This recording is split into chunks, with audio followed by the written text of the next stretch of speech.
a block of mass 5 kg is placed on an inclined plane. So the first thing is that there is an inclined plane. We have this, right? This is what we mean by inclined plane. There's an angle here. Let's go. And on that plane is placed a what? A block of mass. There is a block here placed on this plane. And the mass is 5 kg. That means here is 5 kg. But what is acting downward is the weight. That means the weight. Weight is always mass times acceleration due to gravity. So that means here is 50 Newton. Please, I hope you follow. 50, that is 5, the mass, multiplied by 10, which is acceleration due to gravity. That makes it the weight of the block. Now, the weight is acting downward. Now, the question said, this plank, the angle of inclination, where is it? With angle of inclination increased until the block is just about to slide down the plane. That means they keep lifting this plank. They keep increasing it, but as they were increasing it, they were watching the block. As they were increasing it, they were watching the block. And note that time the block was just about to fall. As the block was about to slide, they stopped and hinged the plane like that. Do you get now? Then they measured the angle of inclination that time. It was discovered that it was 60. So here is 60 degrees. That means at 60, the block was just about to slide down. Do we follow? Yes. Next, if the angle of inclination is 60, at this point, calculate the force parallel to the plane necessary to just push the block up the plane. That's all. Number one thing you will know is that each time there is a block on something, there will always be a reaction. And the reaction will always be like this, and it must be acting upward. Follow carefully. Now, the frictional force will be acting backward. The question is why? You know, I told you something in my last video that friction is like the devil, right? You want to go forward, friction wants you to go back. Friction will be drawing you back. So how did I know that my friction will be acting backward? Because in the last video I did, I told you that friction is acting forward. Now, where friction acts to depends on where the force is acting to. In that first one, the load is sliding down.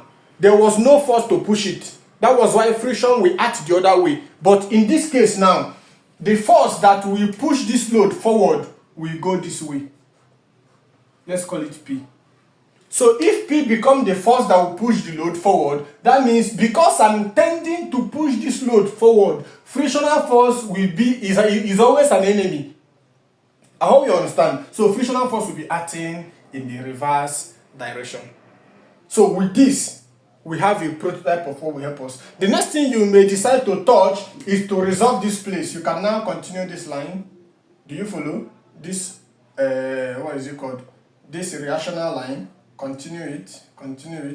You can now continue this one. So you make an angle 90 here. That means because this thing, weight of a body acts vertically downward.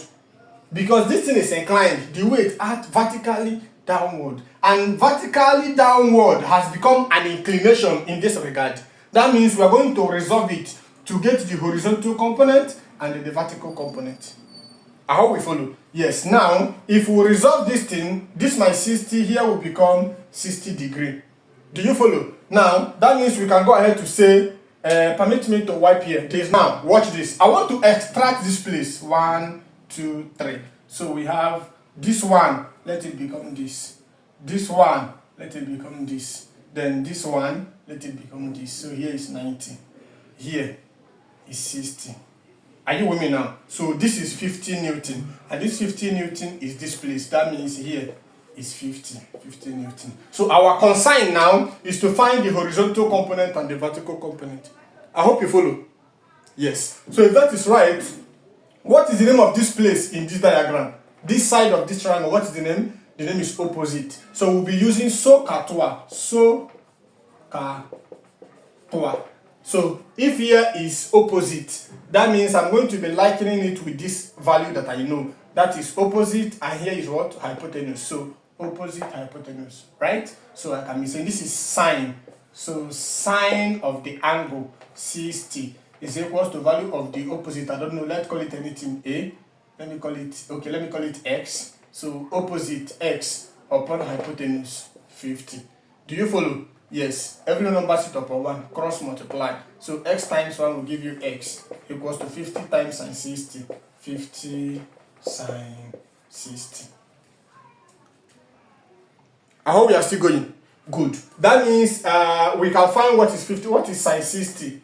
The X is equals to 50. Sine 60, I think, is root 3 upon 2. 60 is root 3 upon 2, right? So 2 here, 1. 2 in 50 is 25. X is equals to 25 root 3. So, Newton. Now, the next thing we are going to find is we're going to find the vertical component, right? So let's call here Y. So follow me. So this is adjacent. So that means I can have adjacent hypotenuse. Adjacent hypotenuse, that is cos. So that is cos what? Cos 60 is equals to adjacent hypotenuse. Adjacent Y. Hypotenuse 50. So every number should upon 1, cross multiply. Y is equals to 50 cos what? Cos 60. What is cos 60?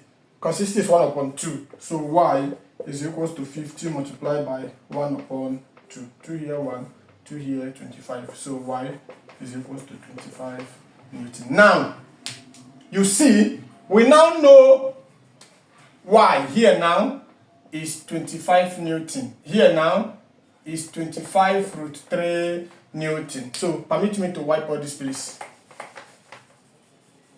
Now in the question, remember our diagram. I've not forgotten. Look at what our diagram look like. Right? Where this act downward, this backward, frictional force, this one upward, reaction, this one forward, the force that we need. Now this is the part we resolve, right? Where here becomes 60. This place now is this, 25 Newton. And here, 25 root 3. This is what we have. What exactly are we looking for? We are looking for the necessary force to push this load forward. Now, remember, before you are going to be able to push a thing, it means that number one is either your weight is equal to that weight or your weight is bigger than it. Do you get? That means the force that is necessary to push this load forward will be number one force that will be equal to or bigger than, first of all, the frictional force acting backward plus the weight of the load itself. So if you can find the value of frictional force, which is acting backward, and value of the weight of this thing that is also acting backward, do we get now? That means the simple thing we have to do is that forward forces is equal to backward forces. Simple. So find all the forward forces. And the only forward force here is the value, the P we are looking for. That means we can say that P is equal to, follow me carefully, what are the backward forces? Number one backward force is this F plus. Number two backward force is this horizontal component of this weight, because this is the one that is acting backward. Nothing concern you, concern this one. This force plus this force. 25 root 3.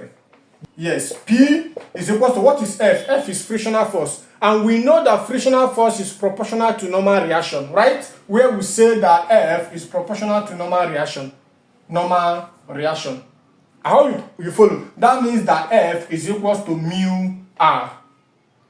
So in place of F, I can put mu R. That means in this place, I can wipe everything here and say that here becomes mu R plus 25 root 3. Are we still going together? So the next question is, what is mu? Mu is coefficient of static friction. And I derived the formula in our first derivation, where I told you that mu is equals to tan theta. It was a derivation we made. You can go and visit it, right? So that means that my mu is tan theta. So we can say that P is equals to mu tan theta. Now what is R? Reaction.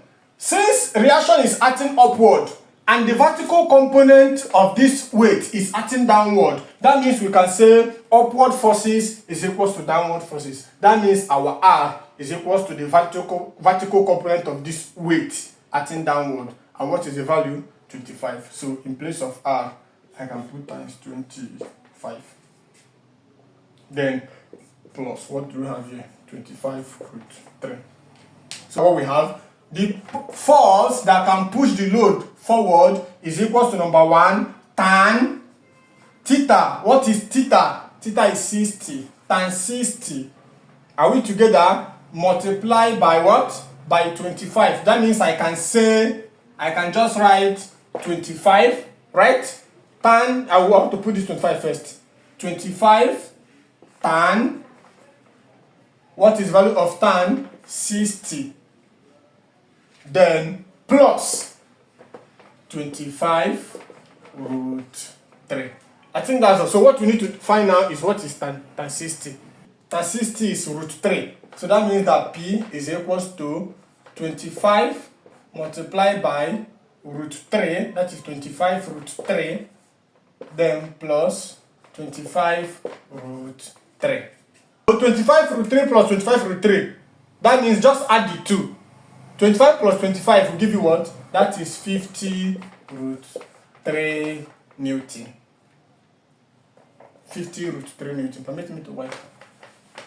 So the force necessary to push or to just push the load up the plane is 50 root 3. You can go ahead to find what is root 3 and multiply by 50.